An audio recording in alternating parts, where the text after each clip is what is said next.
If you just bought a camera and every time you switch it to auto mode, the screen goes dark and you immediately switch it back to auto, this video is for you.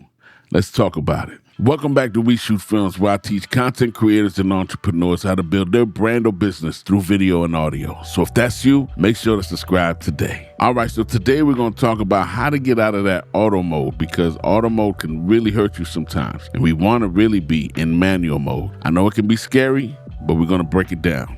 Now, you see numbers like 1/50th, 2.8, ISO 800, 5600 Kelvin, and you're like, what does this mean? You know what I mean? So you just go back to auto mode. And I promise you, by the end of the video, you should have a little more understanding of what these numbers mean and how they pretty much work. Because I don't need you scared of these numbers. We're trying to get some nice images, right? So that's what you got to do. Quick break here. Make sure to go to my website, WeShootFilms.com, and download your free, quick, mini lighting tutorial on my website. It's free. Go get it. All right, let's get back to it. Why auto mode is holding you back. Most people just like auto mode because it just works, right? But auto is just guessing for you, all right? It's basically saying, hey, you don't want to think? I'll think for you. But that's not what you want, because it doesn't care. You know what I mean? It doesn't read the room the correct way. It just, by its own like survival instincts, by any means necessary, it's going to try to maintain whatever's there. It doesn't care what you really want it to look like, all right? So you're going to have a lot of fluctuation. So basically, you don't want your camera to be guessing, because that's the problem. And you know what I'm saying? Like if you might have been in a situation where, you know, you lean forward a little and it gets a little brighter, or your hand moves a certain way and it gets darker. Something white is in the background and now your face looks underexposed, or whatever it is. That's the camera constantly adjusting. That's why beginner footage looks so whack and inconsistent. Manual mode just means the camera stops guessing and you tell it what to do, and that's where we want to be. You want to be in control of your image for everything. So once you understand a few basics of what really matters, man, it's going to change your whole life. Now, these are pretty much the only things you need to understand. Forget picture profiles for now. Forget advanced settings for now. Manual mode comes to 4 major things, and that is shutter speed, aperture, ISO, and white balance. That's it. Let's go one at a time. Shutter speed. Shutter speed controls how movement looks. That's the easiest way to think about it. If your shutter is too high, movement looks stiff and sharp, almost unnatural, pretty much unnatural, depending on the situation. But if it's too low, movement looks blurry and smeared. Most of you want your videos to look natural, smooth, and cinematic. So here's the rule. If you're shooting at 24 frames per second, set your shutter speed 1/50th. But technically, it should be double that. So it should be 1/48th, but most cameras don't have that. So 1/50th will be just fine. If you're shooting at 30 frames per second, set your shutter speed at 1/60th. Again, you get the concept. If it's 30, you double that, which is 60 for shutter speed. If it's 24, you double that, which is 48 or 50, right? And as you go on, if it's 60, you double that. Get the concept? Easy. So you set it once, leave it there. Do not use shutter to control brightness, please. Shutter is about motion first. Lock it in, just move on. Now let's talk aperture. Now aperture, that's your F number. You'll see numbers like f.8, f2.8, f4, f5.6, f15, f22, okay? And the simple way to think about it is just the lower the number, the more background blur. The higher the number, there's going to be more in focus. So if you want that look where you're sharp and the background is soft and separated, go lower, like at a 1.8. That's how you get that cinematic feel. But here's where beginners get it confused a bit. When you lower your aperture to 1.8 or 2, your image gets brighter, sometimes really bright. And we're going to talk about ND filters later, because they're very necessary, okay? Especially outside, it can get crazy if you're trying to have a 1.8, a f2, 2.8. So now you're thinking, I want the blur, but everything is blown out. That's where ND filters come in. An ND filter is basically sunglasses for your lenses. That's it. It cuts down the light hitting your sensor. It doesn't change your blur. It doesn't change your motion. It just makes the image darker without forcing you to mess up your whole creative setting. You feel me?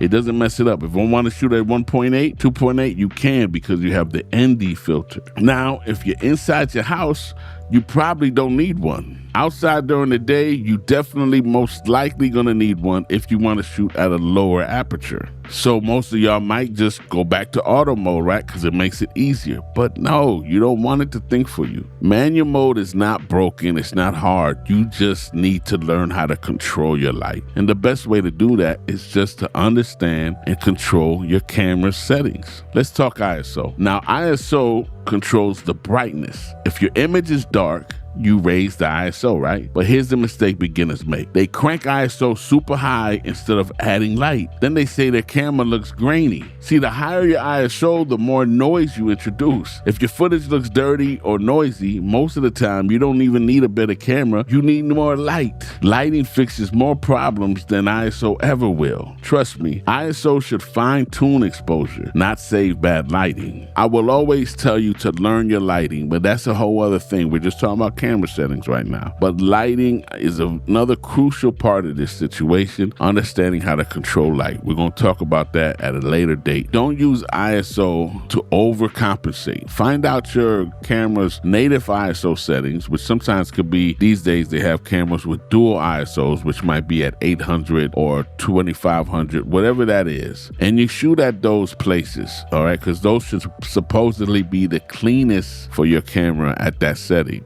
But at least at the end of the day, never usually go over 3200, because usually anything over 3200 might start introducing a lot of grain. It all depends, but just find out your native ISO for your camera and try to stick to those or lower. All right, let's talk white balance. White balance is basically about color. If your footage ever looks too blue or too orangey, that's white balance. Auto white balance constantly shifts color depending on what the camera sees. You move slightly, your skin tone changes, a cloud passes, the image shifts. I mean, it could be a headache, yo. You know what I mean? You turn toward a window, now everything looks mad cold. That's the camera guessing again. You don't want it to guess. Instead of leaving it on auto, set it to manual. If you're indoors with normal lights, try around 3200 Kelvin. If you're outside in daylight, 5600 Kelvin, you'll be good. You can fine tune it later if you want, but locking in stops your colors from changing mid-shot. It's gonna keep it continuous, and nothing makes footage looks more amateur and whack than color shifting while you're talking. You do not want that, okay? So again, if you're inside, set it to 3200. If you're outside, 5600, you'll be all right. Let's put it all together. Here's what I recommend if you're brand new.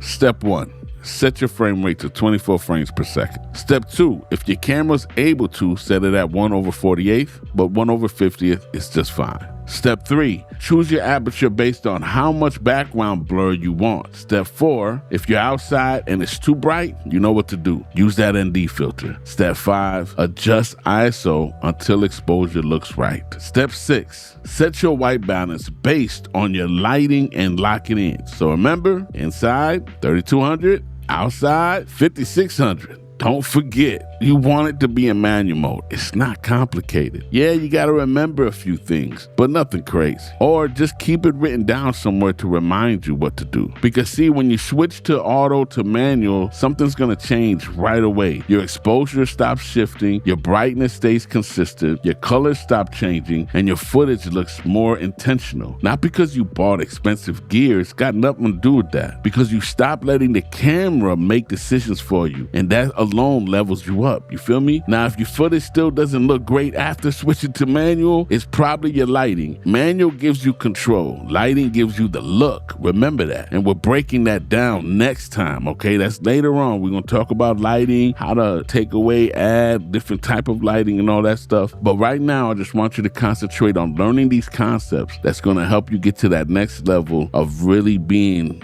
sure of yourself and having the confidence that you know what you're doing. And you know how to control your surroundings just within your camera and an ND filter. Now, I'm always going to tell people, make sure you purchase an ND filter. You have no business having a camera with no ND filter, and the ND filter is always with the camera. Period. Always. Okay? It's very important. We'll talk more about that later on, or you can Google it. Either way it goes if you don't want to wait on me. I'm just saying, get out of that auto mode.